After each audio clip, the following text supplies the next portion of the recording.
नमस्कार साथियों, GRS youth India channel में आपका स्वागत है। आज मैं बताऊंगा नरेगा पोर्टल में जो नया अपडेशन आए हैं, नए जो ब्रेक लगाए हुए हैं पोर्टल के द्वारा, इन सभी पॉइंटों को मैं स्टेप बाय स्टेप आपको जानकारी प्रदान करूंगा ताकि आपका भुगतान आसानी से हो सके। इन पॉइंटों के कारण हमारा भुगतान नरेगा पे नहीं हो पाता है, हमें परेशानियों का सामना करना पड़ता है। अगर यही पॉइंट आपको जानकारी नहीं है तो आप भुगतान करने में, मनरेगा में काम करने में समस्या उत्पन्न हो जाएगी। तो मैं चलता हूं उन पॉइंटों के बारे में जो आपको जानकारी प्रदान करने जा रहा हूं। सबसे पहले मैं चलता हूं सबसे बड़े नरेगा पोर्टल। देखिए, मनरेगा न्यू अपडेशन पोर्टल, इसमें कौन कौन से पोर्टल अपडेशन हो चुके हैं, इसके संबंध में आज आपको पूरी स्टेप बाय स्टेप जानकारी दूंगा।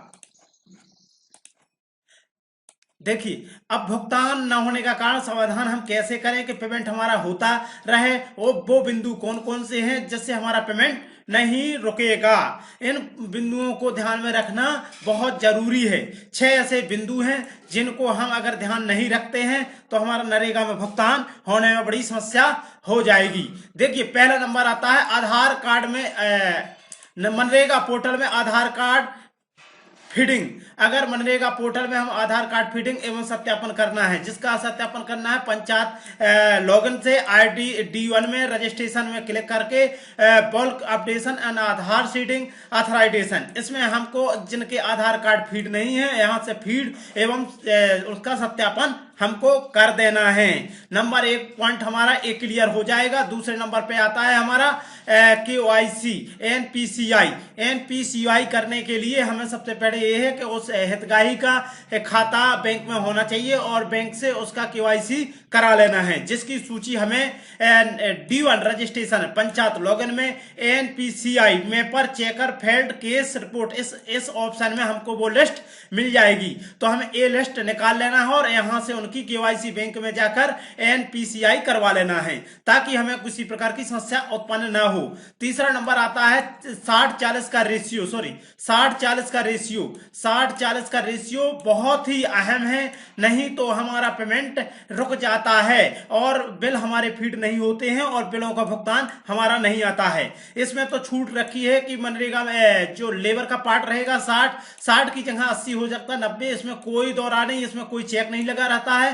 पर जो 40% हमें बिल का भुगतान मिलता है, सामग्री का बिल मिलता है, इसमें हमें शासन ने पोर्टल में चेक लगा दिया है, जिससे भुगतान नहीं हो पाता है और बहुत ज्यादा प्रेशर रहते हैं। तो हमको ये ध्यान रखने हैं कि लेबर का पेमेंट चाहे जितना परसेंट हो जाए, लेकिन जो सामग्री का भुगतान है वो 40% से ज्यादा नहीं होना चाहिए। देखिए, जिसको हम देख सकते हैं वित्तीय वक्ता फाइनेंशियल स्टेटमेंट अपने मनरेगा में सुविधा उपलब्ध है, जिसमें देखिए 60% लेबर का है, उसमें मास्टर रोल भरे जाते हैं। उसमें जानती हैं 40% का मतलब होता है मिस्त्री मेड सामग्री के अनुपात में कार्य करना होता है। अच्छी बात यह है कि जो 40% का भुगतान होगा, इसमें यह है कि सामग्री में पहले आओ पहले पाओ के अनुसार पोर्टल में सुविधा उपलब्ध हो चुकी है।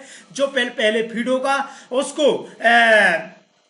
उसको पहले उसका FTO जनरेट होगा। अगर उसका FTO पहले होगा ताकि आपका पेमेंट भी पहले होगा 40% में। अगर 40% से ज्यादा है आपका पेमेंट तो बिल भुगतान नहीं होगा। तो हमें कुछ प्रकार की समस्या का सामना करना पड़ता है। अब हमारे सामने कुछ समस्या आती है, सिक्योर में एस्टिमेट हमारा एक्टिविटी है, बट उसमें हमारा सिक्योर पोर्टल में हमारा बिल फीड नहीं हो पाता है। तो आपको मैं जानकारी प्रदान करूंगा कि जो सिक्योर पोर्टल पे मध्य प्रदेश का पोर्टल है, उसमें लंबसम एक्टिविटी जो थी उसको हटा दी गई है, जिस कारण जो पुराने एस्टिमेट थे उसमें एक्टिविटी थी, उसमें बिल फीड होने में प्रॉब्लम जा रही थी। जो आगे हम एस्टिमेट बनेंगे, जो एक्टिविटी नहीं हम रखेंगे।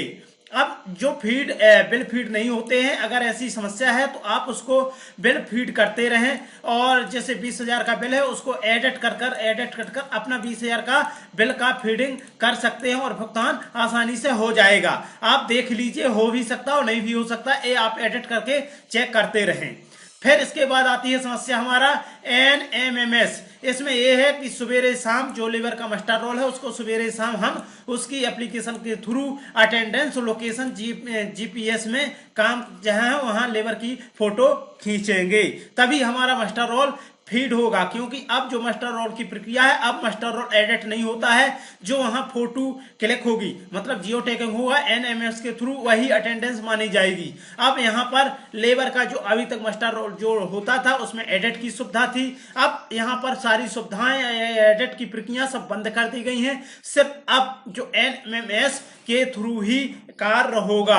सामुदायिक कार्य भी मान लो 0 यानी एक कार्य एक लेबर भी है तो यहाँ से मास्टर रोल आपके एनएमएस की पोर्टल में आपको फीड करना पड़ेगा। यहाँ एप्लीकेशन के थ्रू आप एप्लीकेशन में डाटा डाउनलोड कर लीजिए, जो भी यहाँ पर कर जो मास्टर रोल यहाँ शो करते हैं, यहाँ हमें फोटो अपलोड करना है। जो पहली फोटो अपलोड करेंगे वो 11 बजे से 6 बजे से लेकर 11 बजे तक के बीच में सुबह करेंगे, और इसके बाद शाम के 2 बजे के बाद हम यहाँ फोटो अपलोड जियो टैगिंग कर देंगे। इसके बाद आती है एक और समस्या की जो 20 से कम, यानी जो काम है हमारे 20 से कम होना चाहिए, 20 से ज्यादा कार्य नहीं होंगे। अगर 20 से ज्यादा कार्य यानी 21 कार्य होते हैं तो पोर्टल में सुविधा उपलब्ध करवा दी है कि 21वें कार्य का मास्टर रोल जनरेट नहीं होता है, जिससे आपसे आग्रह है कि आप इतना प्रयास करें कि जो भी आप काम लेना चाहते हैं 20 से कम अपनी कैटेगरी में रखते हुए उनको पूर्णता करते हैं, ताकि 20 से ज्यादा कार्य न हो। लेकिन शासन ने पोर्टल में वृक्षारोपण एवं आवास पीएम आवास के कार्यों को इसमें शामिल नहीं किया गया है, वो कार्य हो सकते हैं, तो हमें 20 से ज्यादा कार्य ऑन गोइंग नहीं करना है क्योंकि समस्या उत्पन्न ना हो। इसके बाद आता है एक भुवन पोर्टल, जो सभी लोग अपने भुवन में 3 प्रकार की फोटो खींचते हैं, कार्य शुरुआत और प्रगतिरत और कार्य पूर्ण होने के बाद में तीनों फोटो हम अपलोड जियो टैगिंग करते हैं, जो सभी लोग बहुत पूर्व वर्षों से करते आ रहे हैं। अब समस्या आती है कि एक और समस्या आ जाती है कि जो अब आने वाली समस्याएं क्या हैं। अभी आने वाली और समस्याएं हैं जो जटिल बिंदु हैं, जिनको ब्रेक लगाने वाली है शासन। जो देखिए ईएमबी ऑनलाइन माप पुस्तिका की प्रक्रिया बहुत ही जल्द चालू होने वाली है। जो अभी तक मूल्यांकन होता था, माप पुस्तिका होती सब ये महोदय के द्वारा किया जाता था, तो ऑफलाइन थी, वो काफी किताबों में लिखा रहता था, अब ऑनलाइन हो जाता है। जैसे मास्टर रोल एनएमएस से होगा वो भुगतान पूरा चला जाएगा, वो मास्टर रोल चलेगा जाएगा हमारा सभी की आईडी में, और वहां से भी अपनी एमबी माप पुस्तिका दर्ज करवा देंगे। जितना भी मूल्यांकन आएगा वो अपन पासवर्ड लगाकर, जो पंचायत से सरपंच और सचिव का पासवर्ड लगाकर पासपोर्ट पेमेंट का, और यहां से अपन मास्टर रोल सेंड कर देंगे। फिर इसके बाद एक और जटिल समस्या बहुत ही जटिल आने वाली है, बायोमेट्रिक। जो हम लेबर लगेगी उसकी फिंगर डिवाइस होगी बायोमेट्रिक से चलेगा, ताकि यहाँ किसी प्रकार की समस्या उत्पन्न ना हो। जो एक्चुअल में लेबर लगी हो उसी लेबर का भुगतान हो, तो इसलिए शासन ने बायोमेट्रिक की प्लान का जल्दी अपडेशन नरेगा में करने वाली है।